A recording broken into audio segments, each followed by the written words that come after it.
김원호 작가의 장편 소설 신의 낙엽 제2부 9번째 시간입니다.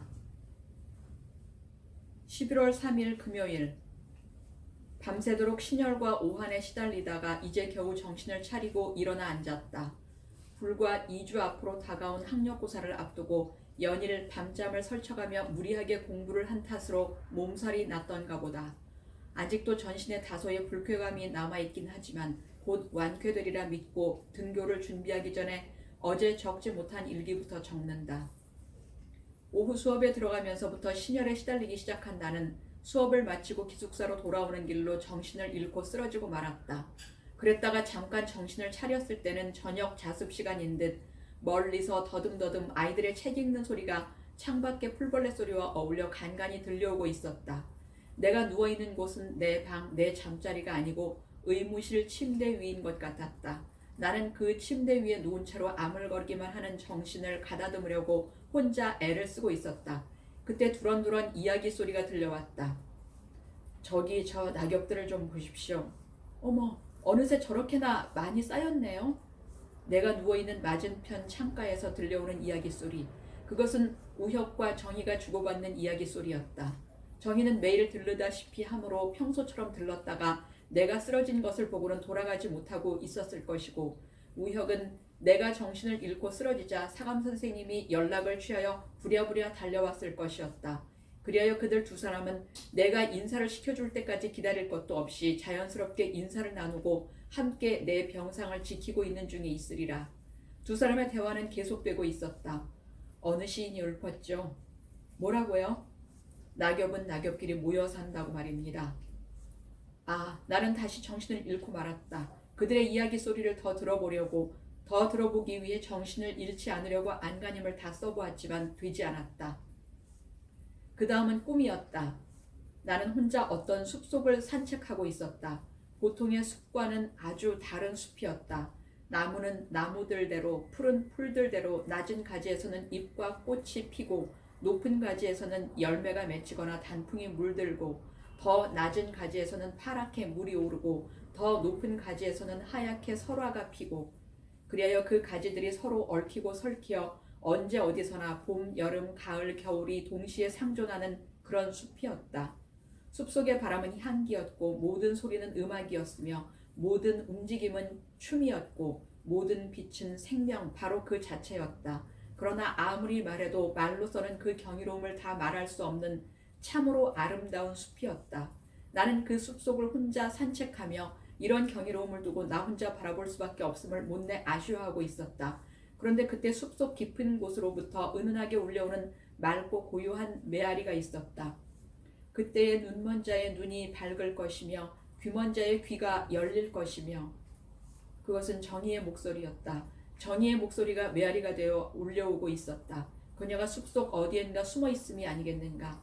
나는 기쁨을 억누를 길이 없어 발걸음을 멈추고 낭송에 대해 낭송으로 화답했다.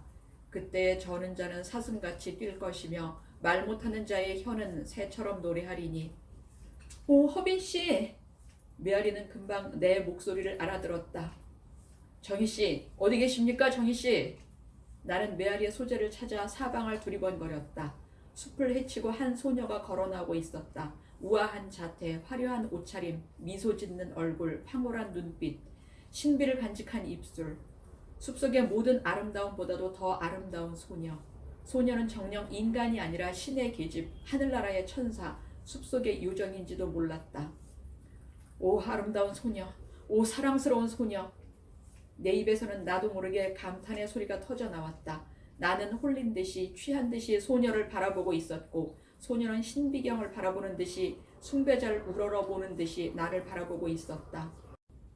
당신은 정말 멋있어요. 당신은 과연 천국의 주인다워요. 당신은 이제 저의 주인이 되시는 거예요. 소녀는 분명히 그렇게 말하고 있었다. 그렇게 말하는 소녀는 정희였다. 소녀의 목소리는 정희의 목소리였다. 숲속의 모든 아름다움보다도 아름다운 소녀. 그녀는 틀림없는 문정희 그녀였다. 그녀는 나를 멋있다고 하였고 천국의 주인이라고 하였으며 그녀는 나를 그녀의 주인이 될 것이라고 하였다. 그렇게 말하는 그녀의 얼굴에는 행복이 넘쳐 흐르고 있었다. 아, 어찌 바라보고만 있을 행복이리요. 나는 그녀를 향해 두 팔을 힘껏 벌린다. 그녀가 달려와서 그 팔에 안긴다. 나는 그윽한 심정으로 그녀의 입술에 입을 맞춘다. 한참 그러고 있을 때 한 사나이가 숲을 헤치고 나왔다. 우혁이었다. 그는 유들유들한 얼굴에 징그러운 웃음을 가득히 띄우고 우리의 포옹과 입맞춤을 지켜보고 있었다. 괘씸하기 짝이 없는 친구였다. 못 본 척 그 자리를 피해줄 수도 있으련만 그렇지 못한 친구. 그의 저희가 의심스럽지 않을 수 없었다. 그렇더라도 잿간놈이 별 수 있으려고. 나는 자신이 있었다. 나는 그를 약 올려주고 싶었다. 세상에서 제일 아름다운 소녀를 내가 품에 안고 있노라고 보라고 부럽지 않느냐고 그에게 자랑도 하고 싶었다. 그래서 나는 더욱더 열렬히 그녀를 포옹했다. 그런데 이게 어찌 된 일인가. 지금까지 내 품에 안겨 한없는 행복에 취해있던 그녀는 갑자기 태도를 돌변 나를 썩은 짐짝처럼 떠밀어 버리고는 우혁을 향해 돌아서고 말았다. 당신은 정말 멋있어요. 당신은 과연 천국의 주인다워요. 당신은 이제 저의 주인이 되시는 거예요. 그녀는 나에게 해준 것과 꽃 같은 말을 우혁에게도 해주고 있었다. 그가 어찌 행복하지 않을 수 있으리요. 그도 내가 한 것과 꽃같이 그녀를 향해 두 팔을 힘껏 벌린다. 그녀가 달려가서 그 팔에 안긴다. 그는 그녀의 입술에 입을 맞추는 것까지도 내가 한 것과 꽃같이 한다. 나는 두 눈을 부릅뜨고 그 광경을 지켜보고 있어야 했다. 아, 미쳐도 어찌 한 번 미치고 말 일이겠는가. 정희씨, 그놈은 천국의 주인이 아닙니다. 그놈은 지옥의 주인입니다. 그놈은 악마입니다. 여기는 천국이 아닙니다. 여기는 지옥입니다. 여기는 악마의 숲속입니다. 갑시다. 우리들의 천국으로 갑시다. 갑시다, 정희씨. 정희씨! 나는 발을 동동 구르며 소리쳤다. 그 소리가 꿈을 뚫고 밖으로 새어나왔던가 보다. 강업인! 강업인! 우혁이 나를 흔들어 깨우고 있었다. 그는 내 이마에 흘러내리는 식은땀을 닦아주며 말했다. 정희씨를 괜히 돌려보냈지? 깨어날 때까지 기다리겠다는 걸 억지로 돌려보냈거든. 그는 한참이나 나를 내려다보고 섰다가 다시 말했다. 꿈을 꾼 것 같은데 무슨 꿈을 꿨나? 정희씨 꿈을 꿨나? 궁금하군. 꿈 이야기 좀 해보게. 다정한 형님 같기도 하고 심술궂은 아우 같기도 한 친구였다. 11월 26일 일요일. 태진이가 어디서 부러진 토막 연필 한 자루를 주워가지고 왔다. 우리 학교나 기숙사에서는 보기 힘든 것이 연필이므로 반가운 물건이 아닐 수 없었다. 잘 깎아 들고 보니 한번 사용을 해보고 싶어졌다. 마침 학력고사도 끝난 뒤이므로 시간도 있고 마음도 한가로웠다.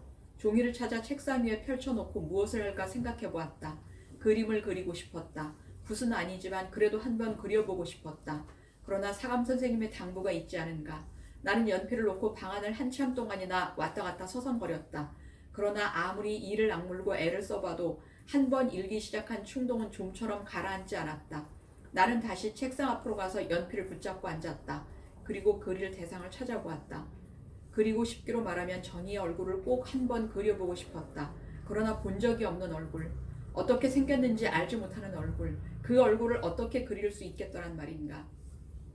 꿈속에서 본 그녀의 얼굴을 기억해내려고 애를 써보았다. 숲속의 풍경, 그녀의 목소리, 그녀가 한 말, 그녀와의 포옹, 우혁의 출연, 그의 얼굴 모습, 그녀의 배신을 당했을 때의 나의 괴로움, 꿈속에서 경험한 그 모든 것이 현실에서 경험한 것 이상으로 생생하게 되살아났다. 그러나 정작 내가 필요로 하는 그녀의 얼굴 모습은 아무리 정성을 기울여도 되살아나지 않았다. 참으로 아름다운 얼굴이었다는 막연한 기억과 그 얼굴이 보여준 깊은 감동만이 애련한 아쉬움으로 남아있을 뿐이었다. 그것은 꿈을 꾸고 난 그 즉시도 마찬가지였다. 그 즉시도 그러하였으니 보름도 더 지난 지금에야 말해 무엇하겠는가. 나는 꿈속의 얼굴을 기억해내려는 노력을 포기하고 대신 중국집 여주인이 해준 구두 스케치를 토대로 상상에 상상을 거듭하여 흡족하지는 않으나 하나의 얼굴을 만들어냈다. 다음은 그 얼굴을 종이 위에 그리는 일인데 그 일 역시 눈을 감고 그림을 그려야 하는 나로서는 수월한 일일 수 없었으므로 겨우 그리는 둥 마는 둥 해놓고 씁쓸한 웃음을 감추고 있었다. 밖에서 노크 소리가 났다. 나는 깜짝 놀라 허둥지둥 책상 위에서 종이부터 말아 들었다. 들어온 사람은 정이었다. 사감 선생님이 아니어서 다행이긴 했지만 그녀가 사감 선생님의 견해에 공감하고 있는 이상 그녀라고 해서 경계하지 않아도 된다는 것은 아니었으므로 나는 긴장을 늦추지 않고 있었다. 그게 뭐예요? 아니나 다를까 그녀는 내가 말아들고 있는 종이에 대해 의문을 품기 시작했다. 아무것도 아닙니다. 나는 슬금슬금 종이를 뒤로 감추었다. 그러한 내 행동은 더욱더 그녀의 의혹을 증대시켜주고 말았다. 그 종이 좀 보여주시겠어요? 그녀가 가까이 다가서고 있었다. 머뭇거리다가는 안 될 것 같아 나는 종이를 갈기갈기 찢어 토막연필과 함께 창밖으로 던져버렸다. 또 그림을 그리고 계셨죠? 그렇죠? 아닙니다. 그림을 그리다니요. 사감 선생님의 당부를 받아들이도록 하세요. 저도 많이 생각해 보았어요. 생각하면 할수록 사감 선생님의 말씀이 옳다는 생각이 들었어요. 그림을 그리지 말라는 말이었다. 예상했던 대로였다. 또 한 사람의 방해꾼이 늘어났구나 생각하니 화가 치밀어 올랐다. 그림 그리지 않았다니까요. 나는 버럭 소리를 질러버렸다. 그런데 왜 보여주지 않았어요? 그녀도 지지 않고 대들었다. 나는 대답을 하지 못했다. 그림을 그린 것이 되고 말았다. 대관절 무슨 그림을 그렸어요? 그녀가 따지고 들었다. 정희 씨를 그렸습니다. 몰리게 되면 없던 배짱도 생기게 되는 것일까? 나는 당당하게 대답했다. 이렇게 된 바에는 숨길 것이 없다는 생각도 들었다. 정희 씨 얼굴을 그렸단 말입니다. 왜요? 그려서는 안 됩니까? 아름다운 얼굴을 제가 그려서는 안 된다는 말입니까? 아름다운 얼굴을 망쳐놓았을까 봐 그러세요? 나는 억지를 쓰기까지 했다. 망치는 것이 문제가 아니잖아요. 그럼 뭐가 문제입니까? 허빈 씨는 제 얼굴을 한 번도 본 적이 없잖아요.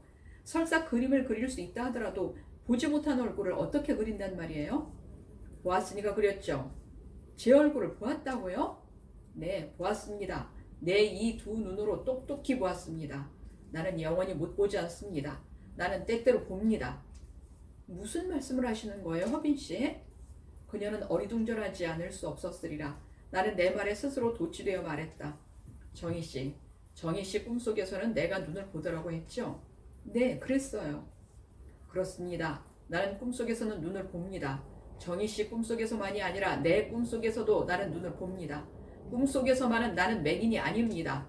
꿈속에서만은 나는 언제나 눈을 봅니다.